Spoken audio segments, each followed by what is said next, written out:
Well, let me just paraphrase. There's about 3 questions it asks is, where can I find statistics on homelessness? I'll just let each one of you lead it out. And the great thing about the last few years in the city of LA, the Los Angeles Homeless Services Authority, that is the organization that runs what's called the continuum of care for most of Los Angeles County, except for Glendale, Pasadena, and Long Beach.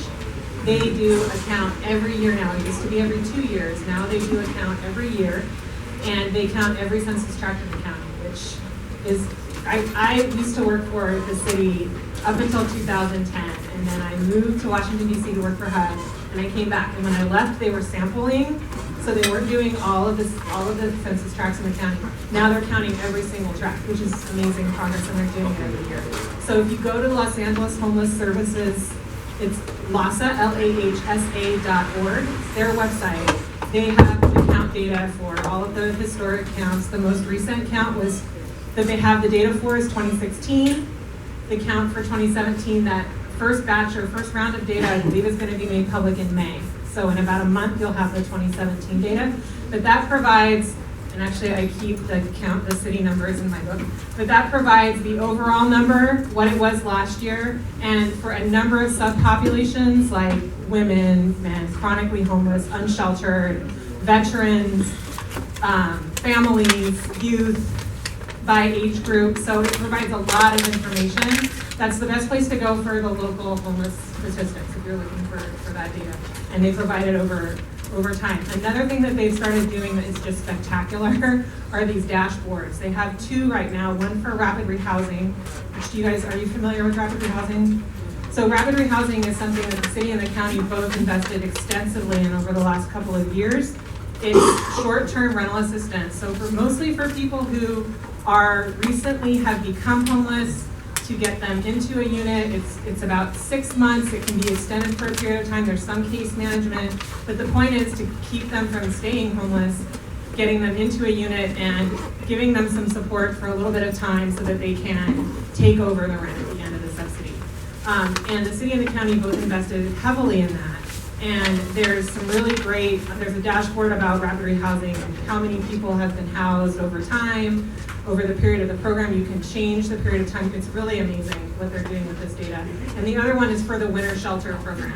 So you can get occupancy rates for every night this winter shelter program has been open since December up to about 2 days ago. They're updating the data that quickly.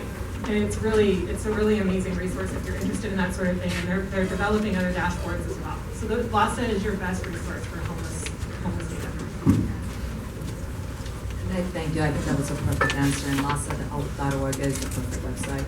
One thing I'd like to share is you're going to see that 2016 figures will indicate that we have about 47,000 people who are counted in January of 2016 for the countywide homelessness, and of course we're waiting anxiously to see what 2017 number will be. However, according to LAHSA, the actual number of homeless people who go in and out of homelessness throughout the year in 1 year could actually be triple that number. So we're talking 47,000 times 3, we do the math, so the number is actually higher, but again, we're very interested in seeing what the numbers would be for January 2017. And if you recall, especially if you actually participated in the homeless count that night, that week was extremely frigid cold too, so we'll see how the numbers come out. Keep that microphone there. No one that knows me knows that I do not need a microphone. Just turn it up a dot. All right, so I have 3 questions, all the same, and I'm just going to read one of them because they're almost identical. And again, and Sergeant, you may want to join in on this as well. When I come across a homeless individual, how can I get them into a place where they can get help? Who do I call? Well, we can just start from left to right and go right there. I think the answer to that really depends on the time of day. So really, I think one of your first calls should be the county 211 line. They have access to, especially for families, that's one way to get the families into the coordinated entry system. But they can also put you in touch with other, depending on the situation, other people who can help. or the city 311 line to a lesser degree, but the county 211 line is your best front line for sort of what to do if you don't really know what else to do. If you have relationships with local service providers, that's another way to go, but that would be my first place to go. No, I mean, 211 is the best answer for sure. The county 211 line, and I've been hearing from people I'm learning from, like LA Family Housing and other folks, about how they're really ramping up. The way 211 is going to be a one-stop place where we can get people trained that will have the ability to connect people to the right resources. Over the next few months, we're going to be seeing that really ramp up. The other answer is me. Call your local field deputies and representatives, and we can be your first point of contact, and we can help do this work with you. We can help show you what we're doing as well, so we can see how the experience goes. But there's the way we say this, no wrong door. So look for somebody that is a connection point in the city and the county, and work with us together, and we can start there. So you guys are people that are engaged. You go to community meetings. You likely know your senior lead officers or your local field deputies for your city council members. Let's start with those folks since you have those relationships. It's another way, but 211 is definitely the best answer. I would also add, though, if you have an encampment in your neighborhood, that's also, so you want them to get help, but you have an encampment in front of your house. 311 is the process for you to report the encampment. That address goes to sanitation. Sanitation has a very long protocol they follow, but they're, hopefully making it a little bit quicker for you all. They send out outreach workers with the HOPE team, so with officers and outreach workers.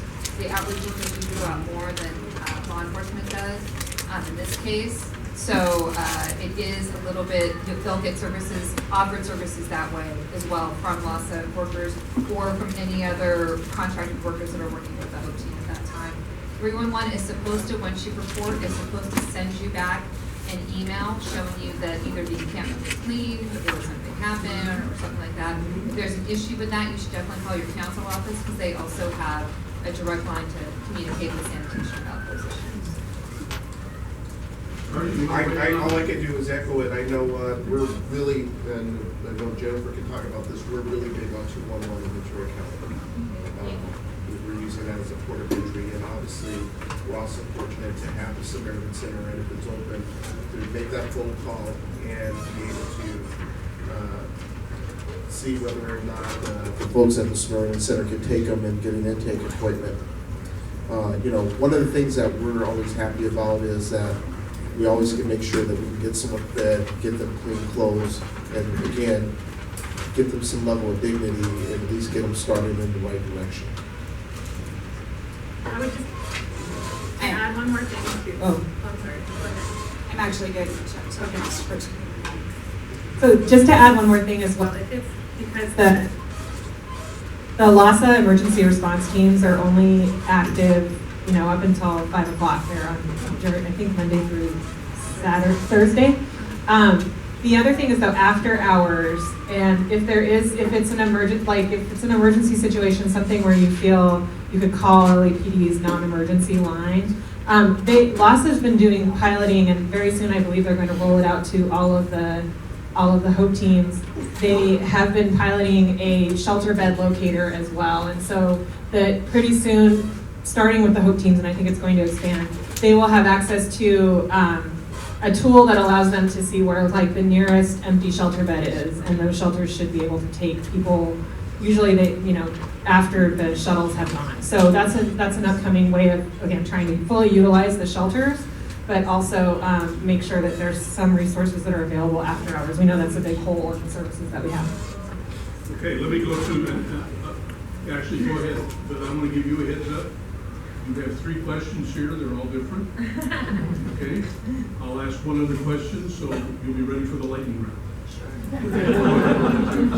Well, just to echo what my city colleagues said, and of course, some of our Measure H strategies involve increasing the number of the multidisciplinary teams to really go out to the streets, and also further working with 211 to be able to create a hotline for those type of inquiries. But then more importantly, John, not to put you on the spot, John Horn represents the LA Family Housing, which is the coordinated entry system service lead for this area. in terms of how they might be able to help those people in need, I wasn't sure if you'd like to add, if they're able to contact the LAFH, or, I don't want to put you on the spot, but since you're one of our. Sure. Come on, John, get on the spot. Don't know, John is a Granada Hills resident and has been a guest speaker for old Granada Hills residents group in the past. Take the floor. Thank you, Ashley. Yes, I've been turning 50 years old in April, and I've been working on homelessness and homelessness issues in the San Fernando Valley for 25 of those years. 21 of those years with LA Family Housing. So I know a lot about what we are doing to tackle the problem, and as Ashley said, we have the coordinated entry system. We are creating an emergency response system that brings together the outreach and the homeless response that we need once we engage someone. And as Ashley was talking about, we are rolling out through the county initiative dollars what we call the E6 teams. So this is going to be 3 multidisciplinary coordinated teams that are going to work sections of our San Fernando Valley. Each team will have on it mental health, medical, substance abuse, peer support, and an outreach specialist. And as we're talking about the 211 system, the idea is that the 211 system will be the number you would call to connect with a person that you can leave the message about this, where your encampment is or what situation you're encountering, and that we will coordinate the response of an outreach team. We held an outreach breakfast last month, and you would be surprised how many people, how many organizations are doing outreach in our San Fernando Valley. We filled that room with about 50 people. So there's a lot of outreach taking place. The challenge we have right now is that outreach is not coordinated. And that's what we are working to do, to coordinate this massive system so that we know who is the right team to respond to the situation, so that we're not tripping over each other, so that we are making sure that the people are getting the help that they need. And one other thing that you can do if you are a part of a neighborhood council, we do have a homeless coalition. Bob right here attends our meetings every month. There are others from Somar there and Sun Valley who attends. We do have a homeless coalition that meets monthly. Call it the San Fernando Santa Clarita Valley Homeless Coalition. We meet the 4th Wednesday of every month from 3 to 5 in various locations across our San Fernando Valley. You are welcome to attend that. We focus entirely on homelessness and solutions. If you are interested, I can put on that site, Facebook site, the information on our coalition, and you're welcome to attend. We have about 60 to 70 people that attend monthly, and we have service organizations represented across our San Fernando Valley. Thank you. Thank you, Justin. I think this ties in a little bit. She's arguing. Mark, try this again. Here's a couple questions that are almost exactly the same. We have many, and then actually I'm going to give you this whole bunch of questions here. Many homeless have mental illness problems and they're not really ready to help themselves. What steps are we taking, like in Simi Valley, to get help for these folks who have mental illness issues? And so we can start wherever we want to start. Wade, you want to address this? Go ahead. I'll come in a little bit. The SB 82 team has been incredibly responsive. Can you turn off that mic, please? Is it on? Thank you. Pro tip, only one mic. So the SB 82 team has been really successful and has helped out quite a bit. DMH has a lot of new efforts that are helping this population. I think there simply aren't, there are a lot of things that are sort of tying our hands when it comes to helping our neighbors who are dealing with severe mental health issues. And one of those is that it just continues to be a stigmatized issue, having a mental health, significant mental health challenges. And so there simply aren't enough beds for people who need the help that, there just isn't access to the help that they need. And so we need to see more county beds come online. We need to see some of that Prop 63 money start to trickle into the county, and that's been a long time coming, and so I advocate strongly for that. But these people, there's a woman up on Reseda, I call her Reseda Rose. I call her Reseda Rose because she throws things at me all the time. So, and I don't mean that to be funny, she's severely mentally ill. I've called SB 82 several times. Once she was walking naked up the street, had no idea where she was. I've tried to give her water, she throws it at me. I've tried to give her a sandwich, she throws it at me. She spit at me before. I had my greatest success last year. I had a 30-second conversation with Rose. And she was lucid, and she introduced herself, and 30 seconds later, she spit at me. That 30 seconds was huge. And she was able to have a conversation with me. But the effort that it takes to get someone like that off the streets, you're talking about years. You're talking about a significant amount of resources. And we need to look at what kind of interventions would be effective for people like that. I'll let somebody get it. Because the way, Let the speaker speak. If you have a question, write it down. I'll try to get to it. But it's not going to do us any good if we start going back and forth with the audience. It's a good meeting. We're going to run out of time. so unless the person is a harm to herself or others, which is a diagnosis that sometimes changes, they can't, LAPD, for example, if they show up and says, oh, she's spit at me, they, if they arrest her and she's taken in, she'll get evaluated. They can only hold her for 72 hours. They cannot make her do any treatment unless she's severely gravely disabled, which is not very common.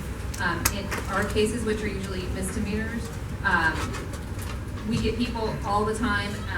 LAPD has a special unit, MAU, which is a mental evaluation unit that works with a different team that try to go out and contact someone just like that to see if they'll take services or see if they're harmed to someone else. If they get an altercation and they arrest her, in our office we can try to engage them in services. There's a department 95 that takes them with people that have mental illness. Even there, then there's so few, but a few beds now that they do have where they can put them into services, but they can walk away a lot of times from those services, and there isn't anything people can do. It's really tough because, Laura's Law also it is, in a way, is a voluntary program. So if someone is incapacitated in a certain way, the judge can suggest very strongly that they take medication, that they seek services, but there isn't a compulsion in that law to make people do what they don't want to do. We've seen a lot of mental illness increase. We've seen a lot of drug addiction increase. It would be great if these teams all had drug and mental health experts together on all of them. It's a lot of people, and it's really great to have the SB 82 teams, but there are so little of them and so many people that it's a really huge challenge. Anybody else want to weigh in on that? Let me just throw something out that the majority of the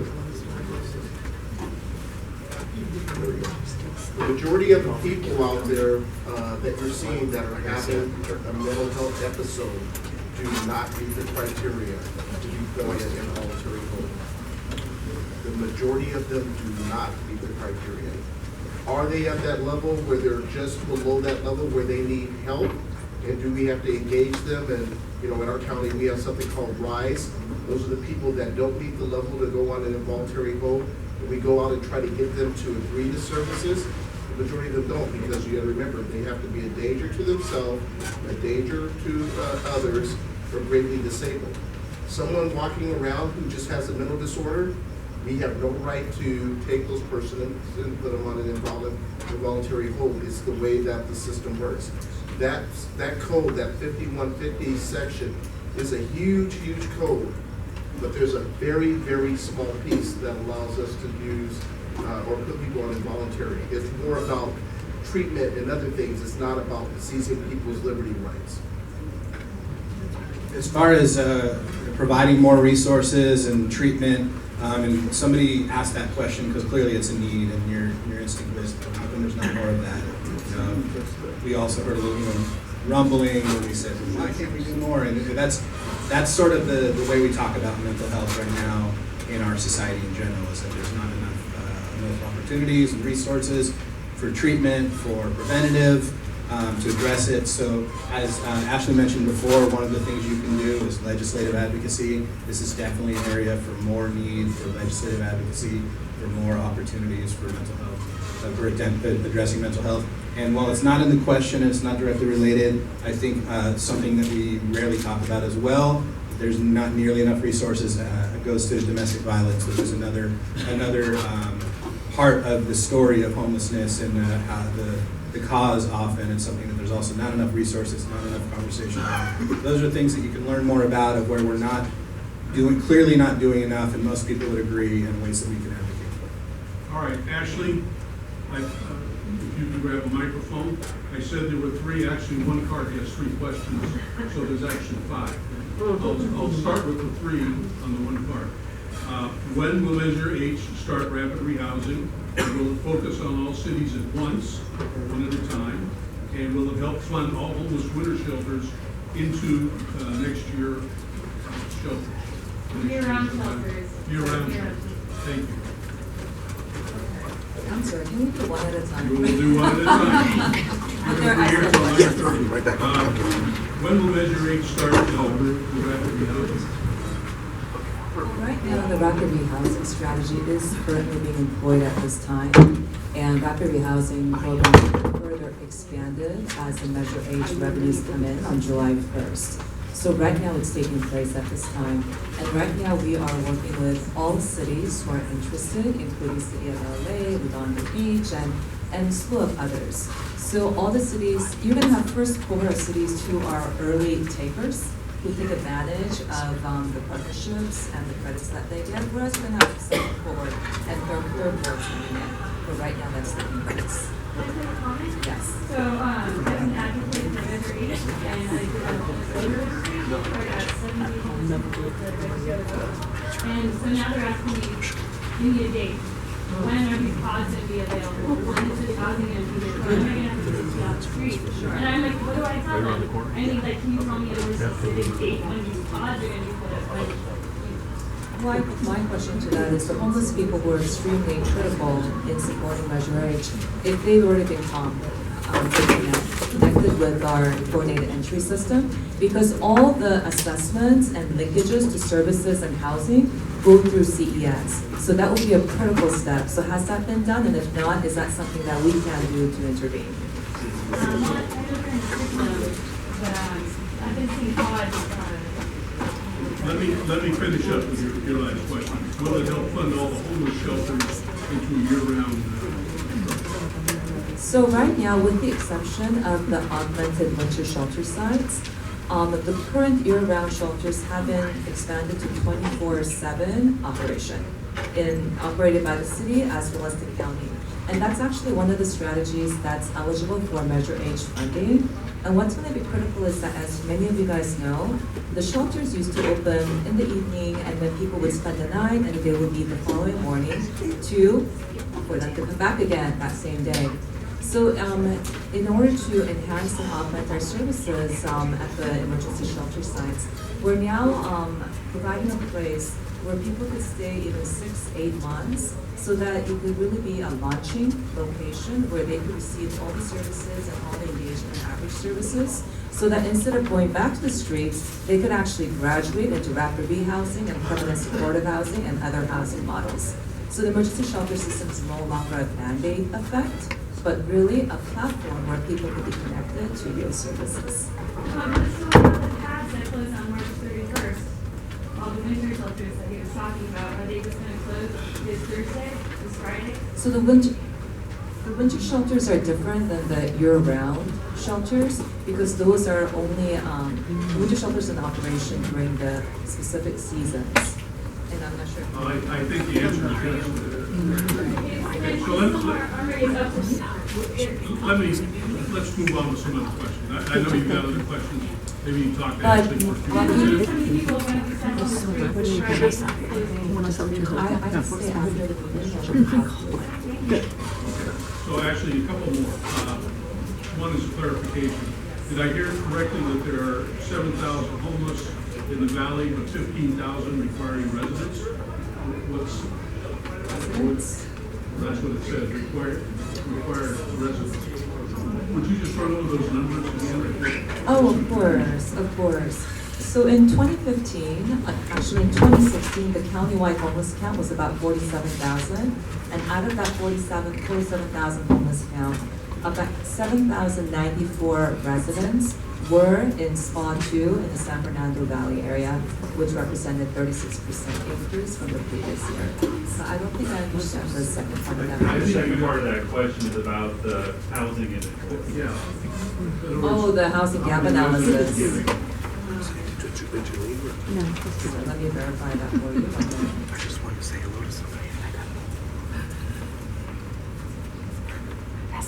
When you're looking for that, have you ever thought about doing time share over the phone because you got free?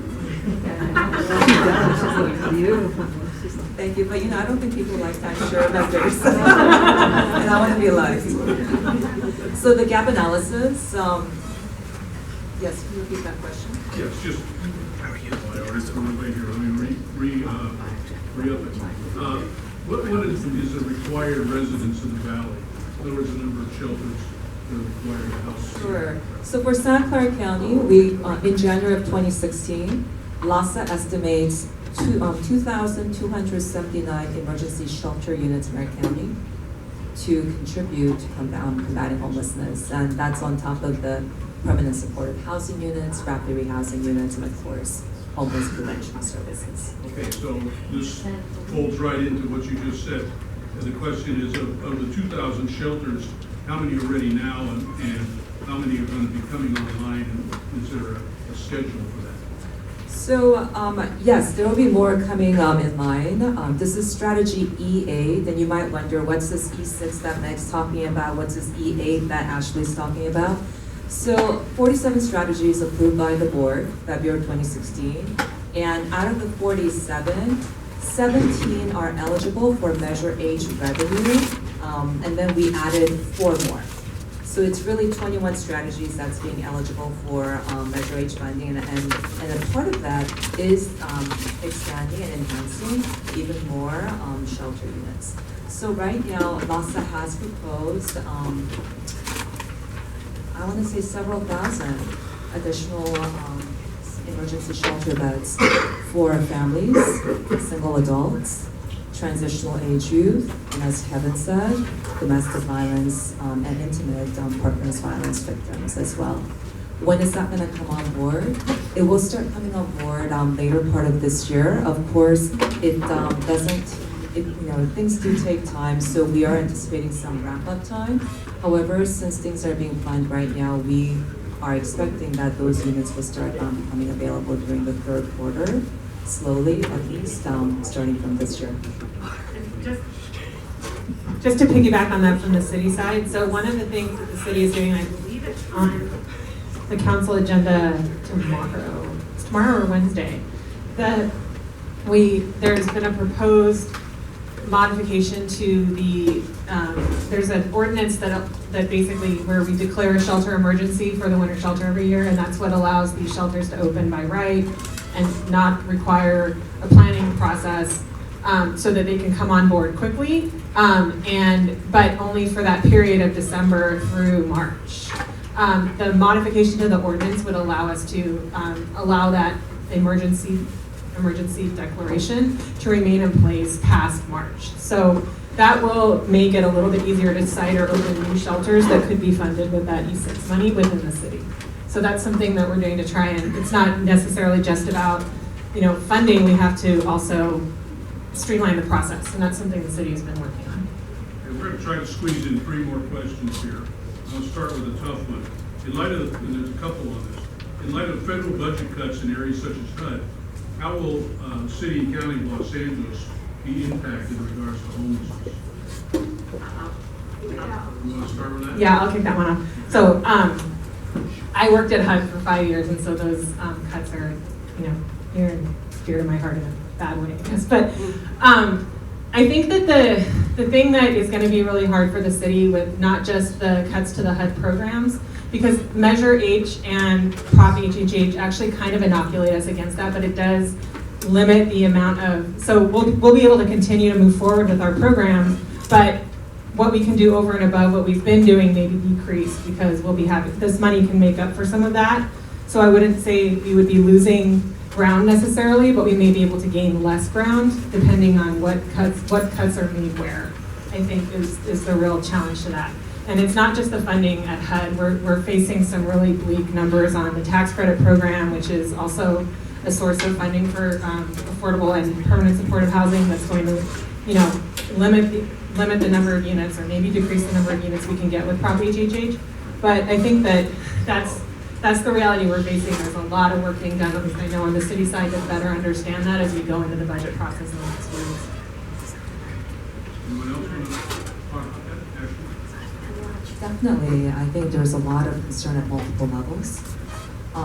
And as Meg said, there is diligent efforts to monitor current budget processes and legislative process and whatnot. And I'd like to make one more pitch again, guys.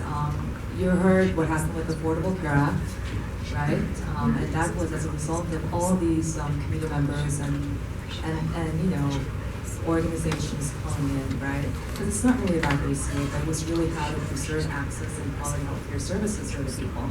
Same thing goes for the potential cuts for the HUD. I think it's going to be really important for all of us to really advocate, to really preserve and protect these services, because certainly $355 million a year, Measure H revenue, that's a game changer. We all agree on that. But at the same time, if we're going to end up using a lot of federal money, like what Meg said, we're not going to be able to really capitalize and maximize the impact that we're really trying to achieve at this time. So I think legislative advocacy will be extremely critical at this time. Okay, here's one that I just think is interesting, and I'll let anybody take this, but maybe Wade will. Is there housing available for homeless people with pets? And Wade, why don't you start? There is, and not every shelter will is a good fit for people with pets. For instance, our family shelter is not a good fit, though we're trying to figure out what that looks like to maybe have some kind of kennel close by. But that is something that's a very real issue for us as a dog lover. They're part of my family, so I get that.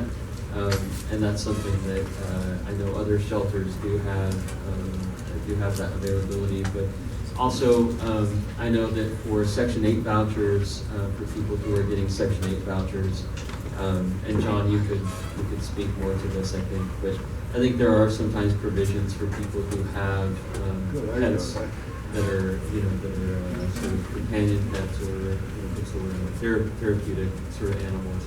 That there's a provision where they can get the deposit paid for that. Is that correct, John? Yes. It's under the correct. So. Eddie, you want to address that? No, we certainly acknowledge anyone that has a support animal. It doesn't have to be a dog. It can be a cat. It can be a rodent, actually. I don't understand it. I've had one homeless client that had a snake for a pet, and he didn't know what to do without the pet when I threw him out with the snake. But no, we have to consider that the homeless clients have special needs as well as far as that comfort goes, and that and we are addressing that. And we've always had kennels at the center. They would come in with their animals and they would be put in the kennel until the client left after services.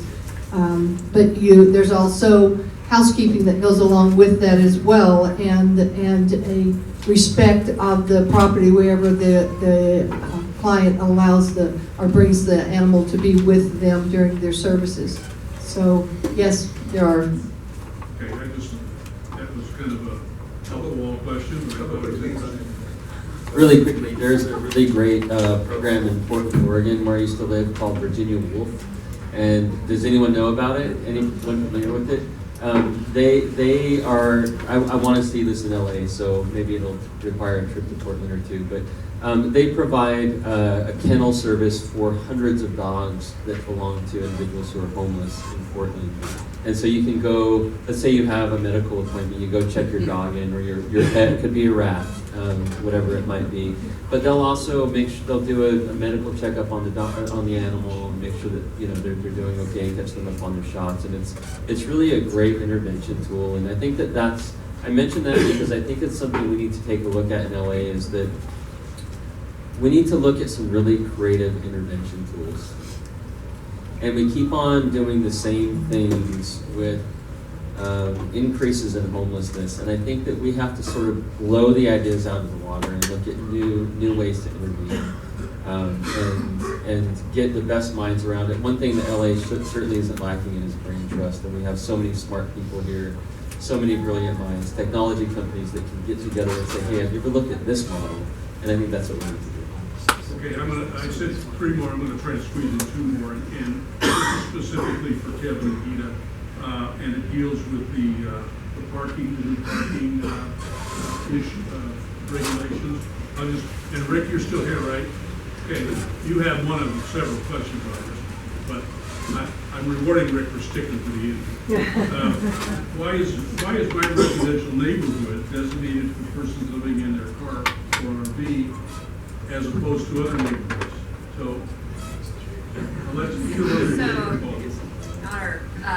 So that ordinance was passed about November.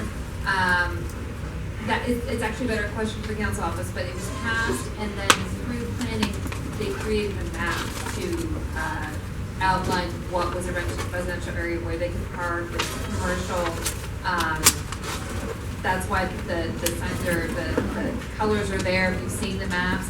If you have a problem with where the colors on your street, or an issue that's going on that street, you should talk to your council office. The doors are locked. Or call 311. The doors are locked. I tried today. I'm sorry? The doors are locked. I tried today. It's a city holiday. City holiday. Oh, what? Do you mean that? Yeah. So today is a city holiday. We're all here. So it really is. You can call 311, talk to them. They have the maps also. Most of your LAPD stations do also at the front desk.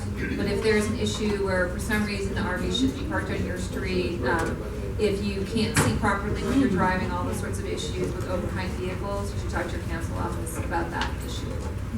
The ticket is an infraction. It's quite a lot for the officer to write on the infraction. They have to prove their lodging, and they have to prove the location. So it's difficult for them. So that's, I would talk to your council office about the specific things. Yeah, do you want to weigh in on that? Yeah, I'll just add, it is a city holiday. It's Cesar Chavez. We're celebrating Cesar Chavez today, hence my not wearing a suit. Si se puede. Thank you for not telling my boss. So the other thing is that this is, it's a work in progress. It's a new ordinance. It has, as Gita mentioned, has the ability to be perfected. And there's also things built into it that a year into the process will be added to it to add more resources to the way that we look at this issue. So it's ongoing. I think Meg has a little bit more specific. Okay, let's weigh in real quick. I have one more question after this. So I have a big stack of flyers that describes the ordinance itself, when and where the parking is allowed or not allowed, and what to do if you have questions about your particular street segment. There's definitely, challenges with getting those maps online. There's a process for collecting them. I believe there's an email address you can send a question to, but there's a lot of information at www.lacity.org/vehicle dwelling, which is what 8502 is the vehicle dwelling ordinance, or the ordinance that regulates vehicle dwelling. So I'm just going to leave this big stack of flyers here. And the other thing is there has been funding in the city budget this year, and we are in the process of identifying a couple of sites to kind of pilot a safe parking program, where a lot-based program that would come with case management services for folks that are living in their cars, to be able to park off the street overnight, get services, get a sack breakfast in the morning potentially. But we're piloting that now. It was supposed to kind of, we were hopeful that it could go out hand in hand. There's some regulatory issues we're trying to iron out, but that is also in the works. Okay, so last question, and Bob handed me a piece of paper, Bob from the front here, I'm missing an essential point. Bob, I had the essential point in my hand, that's the last question. So let me just ask you this question. Ann from Silmar, are you still here? Yes. Okay, there you are. Okay, so here's the question. I assume that both the county and the city are aware of the program in Salt Lake City where they're funding homelessness or addressing homelessness by providing homes without any preconditions. And she's wondering basically if we could get a pilot program for just that in the city or county of Los Angeles, and she's volunteering Can we address that? So I think what you're talking about is the housing first model, which is definitely where homeless housing has been going over the last decade or so, and that is the model that the Continuum of Care has adopted. So all of these housing resources that you heard about tonight are being implemented through the coordinated entry system according to Housing First. So, but one challenge we're having is units. So we have rapid rehousing funding that can pay for 6 months of rent, but we're having a huge difficult time finding units to be able to, get landlords to accept these clients. And so if you know landlords, you are a landlord yourself, that's something that is really a problem, or it's a difficulty for getting people into units with those types of more quick, get people into a unit now type of resources.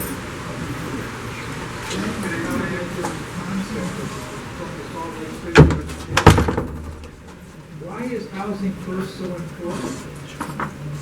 Why is She went to the right. Salt Lake City presentation, so did I. What is the underlying thing about housing first that makes it so important? I know what the answer is. The important thing about Housing First is that it lowers barriers to getting into a unit. And the idea before was that you need to go through a long drawn out process of emergency shelter, transitional housing permit to get into a permanent unit. The idea of Housing First is that people can resolve their issues if they have their own unit, if they have a home. And so that is the change.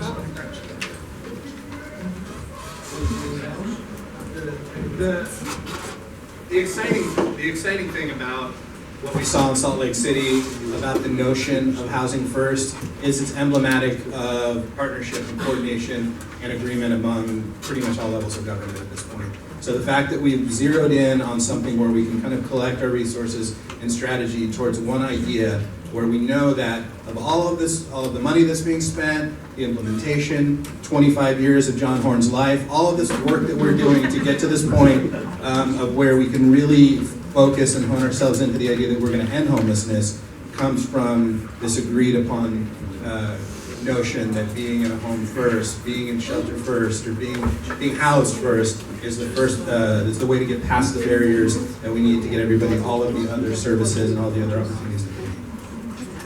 So a few months ago, I was at City Hall, and Councilmember Bonnet said that he was really glad that the city adopted a housing first model. I think it was a few years ago.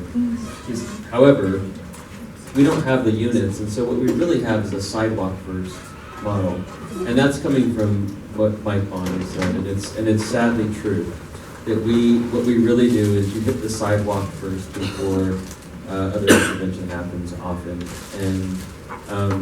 and so it comes down to units, and it's not only about tax dollars, it's about the city and the county figuring out how to get out of the way with policy so that it makes sense for builders to build here. And that doesn't cost a lot to get out of the way. And so I'm really interested in how we can have different policies that get us out of the way and stop vilifying developers and adding fees and fees and fees. Because every time that we do that, we increase the cost of housing, and then it's not affordable, and we continue to find ourselves where we're at. And so I'm interested in how we can sort of get some of those policies out of the way and incentivize builders. If we're really in a crisis, if we're really in an emergency, if your house is on fire, you tend to break the rules. You just like break windows. You don't set up a bunch of committees to try to figure out what to do. You start doing things. You start building things. You start doing things differently. And it's time that we start doing things differently and treat this like an emergency because it is. Very good.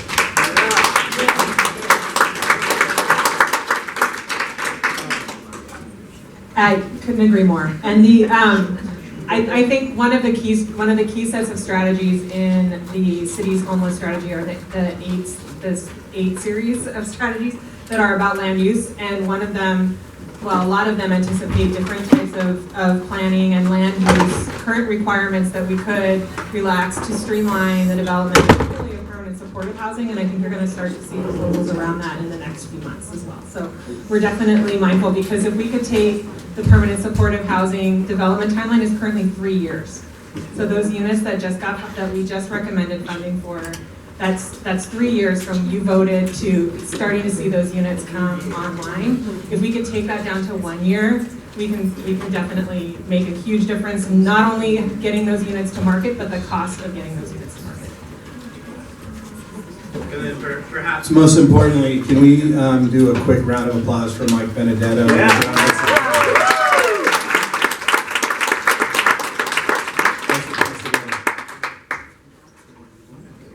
I gotta give Kevin $1 now for that. A couple of things that I'd just like to share with the panel. It was suggested, and you don't have to respond to this, but I just want to share this with you. Instead of actually building a whole bunch of rehabs and shelters, that we can take some of the city property that's already owned and is just sitting there and probably rehab those. It'd be a lot cheaper to do that. The second thing is that just recently we heard about Silmar sanitation department going out, wiping out an encampment of tents and whatnot and belongings. And you know, I heard from a lot of stakeholders, people in the community who are just outraged about that, and they would really like to see that these people get more support than just getting wiped out. So I know you guys mentioned something about that, but it's important because they're just going to require everything again, and we haven't solved anything. So, good deal. A round of applause for our speakers. I want to thank you all for being out here tonight. Don't forget the cookies. And don't forget to sign in, because we can let you know about, we're not going to contact you for any other reason but to do email blast of other events such as this one that I'm sure you're all going to want to hear about. Anyway, thank you for all for coming, and take care. Drive safe.